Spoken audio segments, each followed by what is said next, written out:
Hello everyone. आज की कौन कौन सी इंपॉर्टेंट न्यूज़ है, द हिंदू में कौन कौन सी इंपॉर्टेंट न्यूज़ आई है, आइए देखते हैं। सबसे पहले तो यूके में लगातार प्राइम मिनिस्टर की पोजीशन लगातार चेंज हो रही है।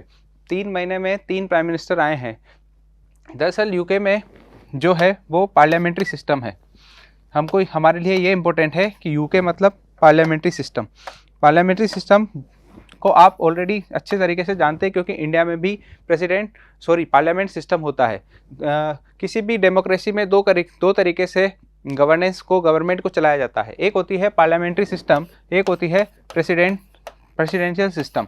पार्लियामेंट्री सिस्टम में सीधे सीधे बोले तो प्राइम मिनिस्टर जो हैं वो गवर्नमेंट के एक्चुअल हेड होते हैं, जबकि प्रेसिडेंशियल सिस्टम, जिसका एक एग्जाम्पल आपका यूएसए है, रशिया है, यहाँ पर जो है आपके यहाँ पर जो हेड होते हैं वो आपके प्रेसिडेंट होते हैं। यूके में चूंकि पार्लियामेंट्री सिस्टम है और पार्लियामेंट्री सिस्टम में प्राइम मिनिस्टर चेंजेस होते हैं, एक्चुअल पावर जो होते हैं वही होल्ड करते हैं, इसलिए वहाँ पर प्राइम मिनिस्टर की पोजीशन को ही इस न्यूज़पेपर में कवर करा जा रहा है। जब भी आप किसी फॉरेन कंट्री की किसी विजिट को देखें तो आप कभी नोटिस करिएगा कि यदि यूएसएस के कंट्री से यदि कोई हेड आता है तो वहाँ से प्रेसिडेंट क्यों इंडिया आते हैं, वहाँ के प्राइम मिनिस्टर क्यों नहीं आते। यूके की कोई हाई ऑफिशियल विजिट होती है तो वहाँ के जो हेड हैं उसमें वहाँ की क्वीन क्यों नहीं आती, वहाँ के प्राइम मिनिस्टर ही क्यों आते हैं। ये सारी बातें जापान से बात करें, जापान से ही वहाँ के प्राइम मिनिस्टर क्यों आते हैं। ये ऐसा किसी कंट्री से प्राइम मिनिस्टर आ रहा है एज ए हेड और कहीं से एज ए हेड प्रेसिडेंट आ रहे हैं, तो आपको ये बात समझनी होगी कि डेमोक्रेसी मतलब दो तरीके के गवर्नेंस के जो सिस्टम है वो दो तरीके से होते हैं। एक प्रेसिडेंशियल सिस्टम, एक पार्लियामेंट्री सिस्टम। इंडिया की बात करें तो इंडिया में पार्लियामेंट्री सिस्टम है। यही रीजन है कि जो हमारी जो एक्चुअल पावर है वो हमारे प्राइम मिनिस्टर ही होल्ड करते हैं। आगे बढ़ते हैं। कंपटीशन कमीशन ऑफ इंडिया जो है उसने कुछ पेनल्टी लगाई है गूगल पर। कितनी पेनल्टी लगाई है, इससे कहीं ज़्यादा इंपॉर्टेंट यह है कि कंपटीशन कमीशन ऑफ इंडिया है क्या। एक्चुअली इशू ये आता है कि मार्केट में किसी प्रकार की मोनोपोली क्रिएट नहीं हो, मार्केट में कंपटीशन एनवायरनमेंट बना रहे। कंपटीशन एनवायरनमेंट जो है वो मार्केट के लिए हेल्दी माना जाता है, और उसी को इंश्योर करने के लिए कंपटीशन एक्ट 2002 में एक बॉडी बनाएगी, कंपटीशन कमीशन ऑफ इंडिया, जिसको ये इंश्योर करना था कि मार्केट में कंपटीशन एनवायरनमेंट बनाया जा सके या कंपटीशन एनवायरनमेंट को ये क्रिएट कर सके। गूगल ने कंपटीशन के अगेंस्ट जाकर कुछ स्टेप लिए थे, इसी की वजह से इन पर पेनल्टी लगाई है। अब इन्हें पेनल्टी लगाई है, ये खुद डिसीजन ले रही हैं, तो ऑब्वियसली बात है कि ये क्वासी जुडिशियल बॉडी होगी। ये क्वासी जुडिशियल बॉडी है। क्वासी जुडिशियल मतलब ये एक्चुअल जुडिशरी की तरह नहीं है, लेकिन इन्हें जुडिशियल पावर्स है। फॉर एग्जांपल आप यहीं देख लीजिए कि इन्होंने गूगल पर इतना पेनल्टी लगाया है। यही इनकी क्वासी जुडिशियल पावर होगी, तभी तो पेनल्टी लगाए हैं। अब सीसीआई में बैठता कौन है, क्या प्राइम मिनिस्टर हेड हैं कि फाइनेंस मिनिस्टर हेड हैं। एक्चुअल में इसके न तो प्राइम मिनिस्टर हेड है, न गवर्नमेंट का कोई इसमें मेंबर है। केवल गवर्नमेंट इसमें जो भी कैपेबल पर्सन्स होते हैं मार्केट के अकॉर्डिंग वो स्टडी कर लेते हैं कि ये person competition commission of India के लिए एक्चुअली में कैपेबल है या उसमें उतनी एफिशिएंसी है। तो ऐसे एक चेयरपर्सन को और इसके अलावा 6 मेंबर्स को यूनियन गवर्नमेंट जो है वो अपॉइंट कर देती है कंपटीशन कमीशन ऑफ इंडिया की स्ट्रक्चर बॉडी में। इस तरीके से इसमें 7 मेंबर्स होते हैं। क्वासी जुडिशियल बॉडी है, 2002 के एक एक्ट में बनी है, तो स्टैट्यूटरी बॉडी होगी। ये सारी बातें कंपटीशन कमीशन ऑफ इंडिया की। आगे बढ़ते हैं।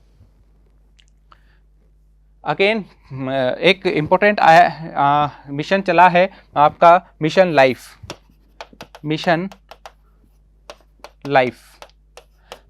मतलब लाइफ, एफ मतलब for environment, life for environment, mission life for environment, यानी उसका शॉर्ट नेम मिशन लाइफ।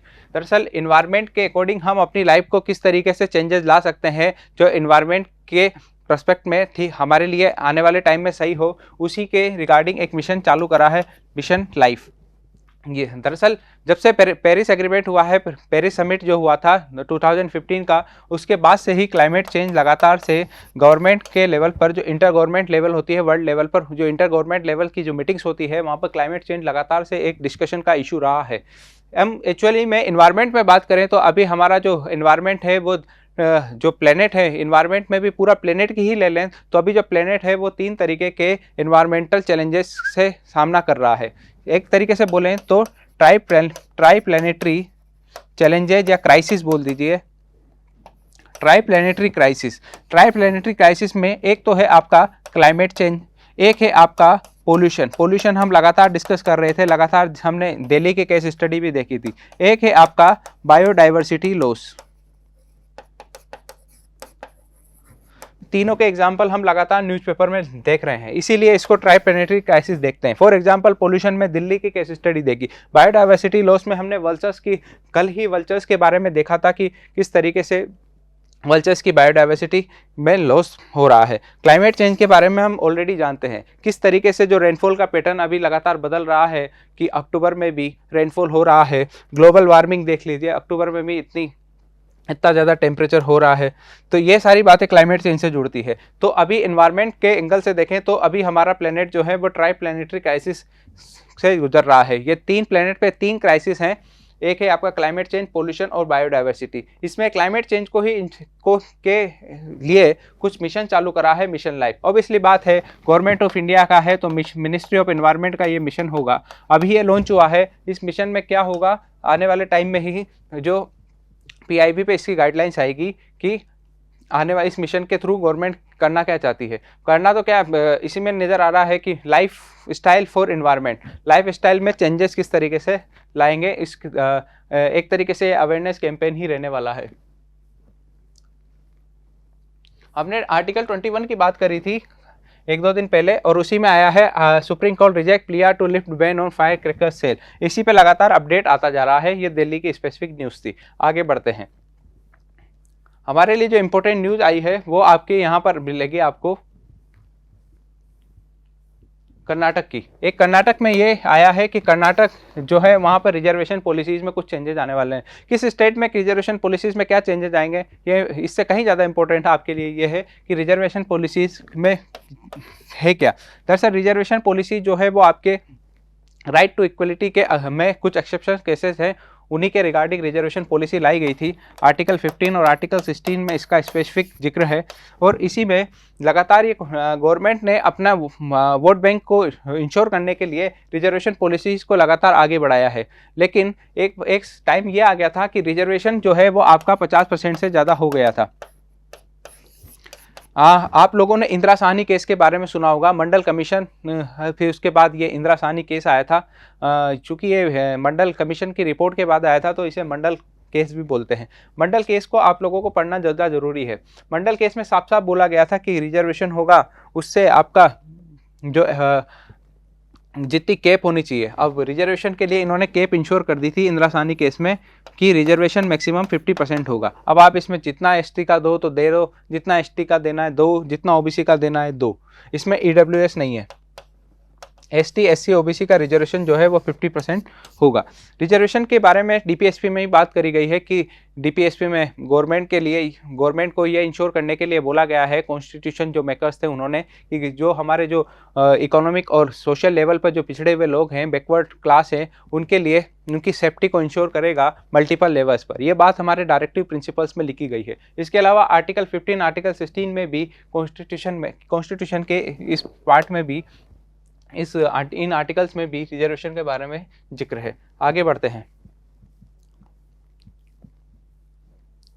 इसी पे एक इम्पोर्टेंट न्यूज़ थी यहाँ पर आपको, हम लोगों ने पिछले कुछ दिनों में पंजाब के बारे में पढ़ा था। पंजाब के बारे में पढ़ा था कि वहाँ के गवर्नर ने किस तरीके से जो असेंबली का सेशन था उसे नहीं बुला रहे थे, फिर बाद में बुला लिया। इसके बाद अभी लास्ट में केरला के बारे में पढ़ा था कि केरला में किस तरीके से कंट्रोवर्सी हुई थी कि वहाँ के जो गवर्नर हैं उन्होंने ये बोल दिया था कि हम इस मिनिस्टर को हटा देंगे, जबकि वैसा कुछ उनको पावर ही नहीं थी। वही एक चीज़ इन्होंने यहाँ पर कवर करी है, हम उसको देखते हैं।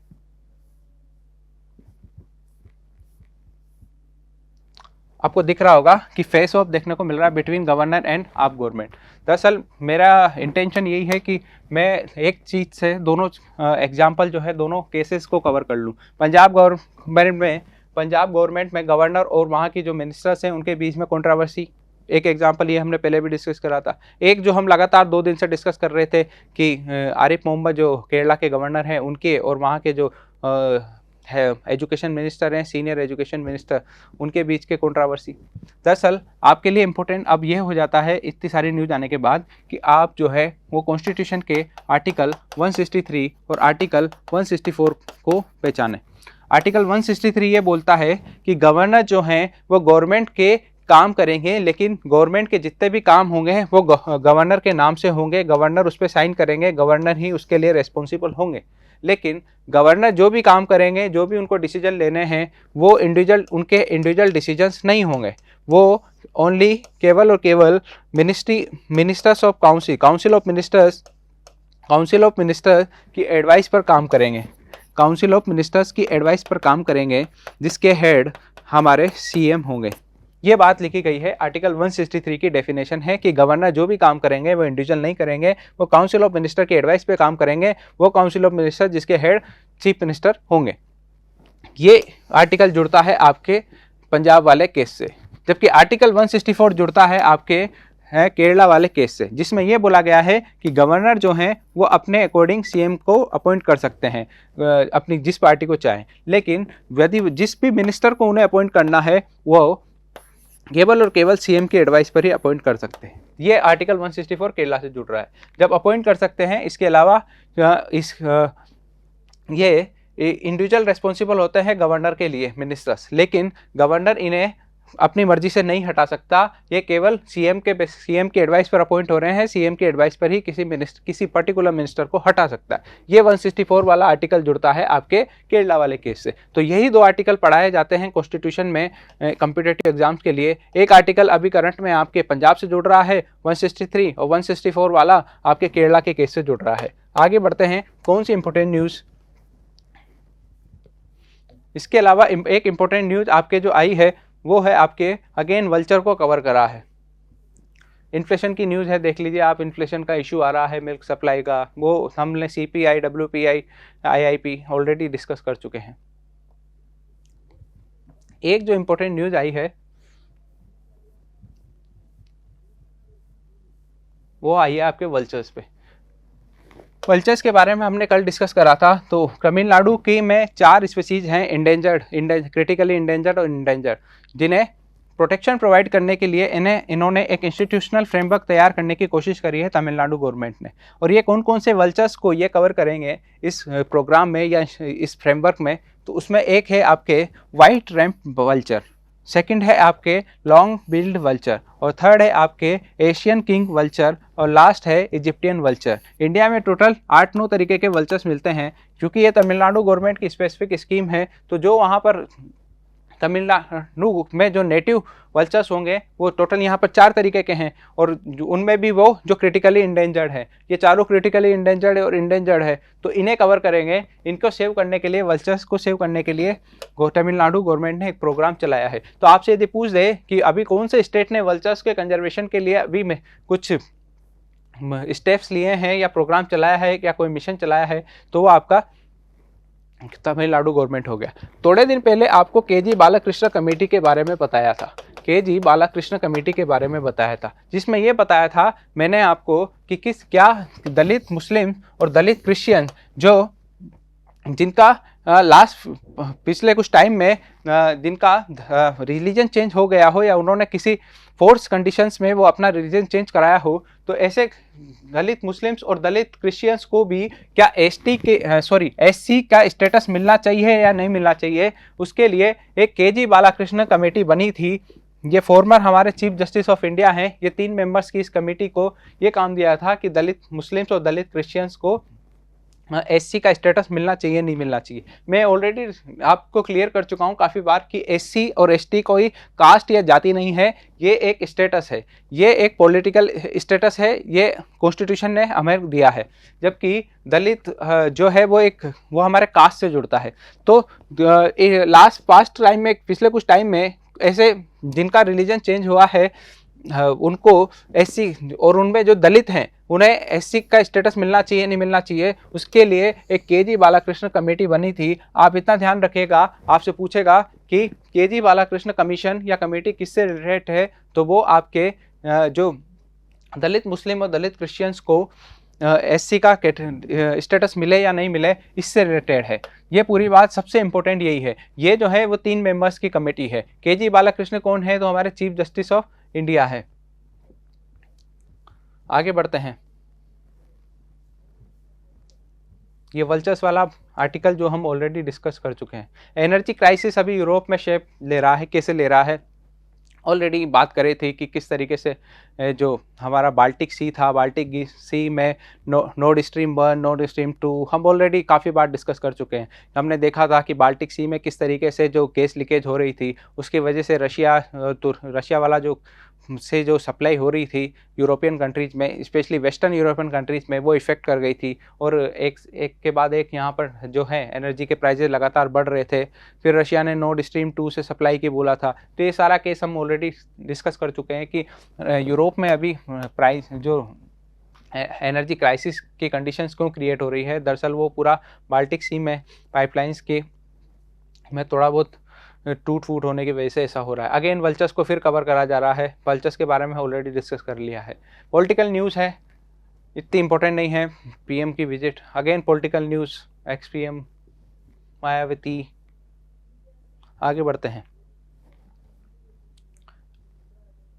रशिया में Russian Ramlila thread for PM in Ayodhya. Again important नहीं है, देखेंगे, अभी आने दो इसको, इस पे अपडेट।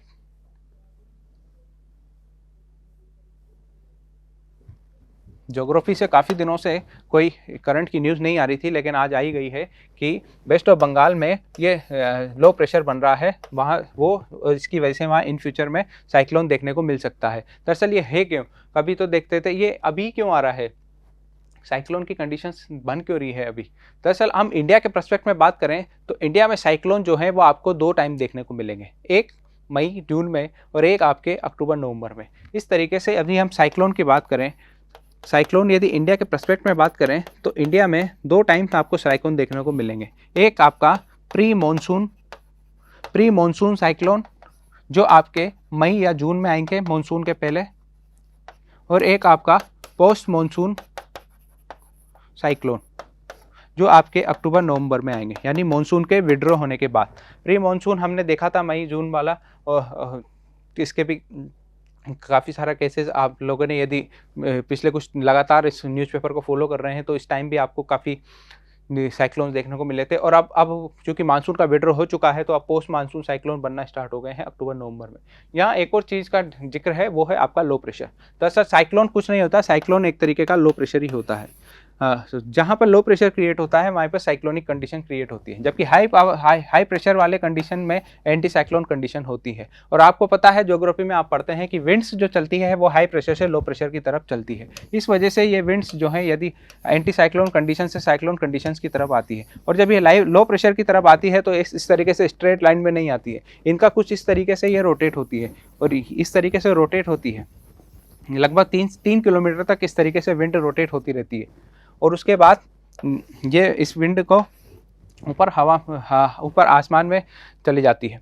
इस तरीके से 3 किलोमीटर सी सरफेस से 3 किलोमीटर तक विंड का जो रोटेशन होता है वो स्ट्रेट नहीं होता, वो इस तरीके से होता है। और इसकी वजह से ही यहाँ पर लो प्रेशर में साइक्लोन विंड्स जैसी कंडीशंस क्रिएट होती है। और जब ये विंड्स जो है किसी लैंड से टकरा जाती है, चूंकि बे ऑफ बंगाल में बन रही है, जब ये इस तरीके से यहाँ पर टकराएगी तो इस मानसून की विंड्स का जो है इन साइक्लोन की विंड्स का जो है वो लैंडफॉर्म होगा। और साइक्लोन की विंड का जब लैंडफॉर्म होगा तो चूंकि ये सी सरफेस से अपने आप को रोटेट करते हुए आ रही हैं, तो काफ़ी ज़्यादा इवोपरेशन के बाद से इनके पास काफ़ी ज़्यादा मॉइस्चर होगा, और ये मॉइस्चर यहाँ पर जाके ये यहाँ पर जाके रेनफॉल का रीजन बनता है, और इसी की वजह से साइक्लोनिक रेनफॉर्म आती है। इस तरीके से किस तरीके से एंटी साइक्लोन क्या है, लो प्रेशर का रिलेशन क्या है साइक्लोन से, ये सारी बातें हमने करी। ईडी के बारे में बात करना बहुत बार कर लिया। ईडी मतलब ministry of finance, PMLA act, ये सारी बातें। अगेन यूके की न्यूज़ है, इम्पोर्टेंट नहीं है। इंडिया चाइना वार को अभी जो है वो उसकी एनिवर्सरी है, 60 साल हो गए, 60th एनिवर्सरी है। 60 साल की बात क्या अपडेट है, इंपॉर्टेंट नहीं है। इंडिया के प्रोस्पेक्ट में देखें तो उस समय भी इंपॉर्टेंट नहीं है। यदि आपको किसी IR के पढ़ना चाह रहे हैं, आप IR में इंटरेस्टेड हैं ग्रेजुएशन के लेवल पर या किसी कम्पिटिटिव एग्जाम में IR का कोई बड़ा ही मेजर पोर्शन है, तो आप इसको देख सकते हैं। आगे बढ़ते हैं। इंडिया का एक्सपोर्ट जो है वो थोड़ा इफेक्ट कर रहा है। Low export share land opportunity note gloom. अब अभी इस तरीके से हम क्या है ना कि छोटा छोटा ऐसे 1 महीना 2 महीने का डाटा नहीं देखते। एक्सपोर्ट का डाटा देखना है तो आप पूरे साल का डाटा देखिए। कई सारे रीजन्स होते हैं एक्सपोर्ट का कम ज़्यादा हो जाने के। अगेन आगे बढ़ते हैं। यह इस तरीके से पूरी जो केनरा बैंक की न्यूज़ है, टाटा कंज्यूमर प्रोडक्ट लिमिटेड की न्यूज़ है, एक्सिस बैंक की न्यूज़ है, एचडीएफसी की न्यूज़ है, कंपनी स्पेसिफिक न्यूज़ है जो हमारे लिए इम्पोर्टेंट नहीं है हम कॉम्पिटिटिव एग्जाम्स के लिए। स्पोर्ट्स में भी ऐसी कोई स्पेसिफिक न्यूज़ नहीं है। तो इस तरीके से पुराना कुछ रिवाइज करा हमने। पंजाब और केरला की कंट्रोवर्सी को आर्टिकल 163 164 से जोड़ के देखा। वल्चर्स के बारे में एक बार फिर रिवाइज करा। वल्चर्स कौन कौन से हैं जिनको तमिलनाडु गवर्नमेंट प्रोटेक्शन प्रोवाइड कर रही है। एशियन किंग, इजिप्टियन वल्चर, ये सारे वल्चर्स हमने देखे। इसके अलावा ट्रिपल प्लानिटरी क्राइसिस जो हैं उनके बारे में पढ़ा और उसको मिशन लाइफ इससे रिलेटेड कैसे है ये बात करी। इसके अलावा यूके में कि अभी जो नए प्राइम मिनिस्टर आए हैं उसको हमने पार्लियामेंट्री सिस्टम से जोड़ के देखा और पार्लियामेंट्री सिस्टम प्रेसिडेंशियल सिस्टम में क्या डिफरेंस है ये सारा देखा। इस तरीके से जो इम्पोर्टेंट न्यूज़ थी वो आज हमने कवर करी। Thank you very much.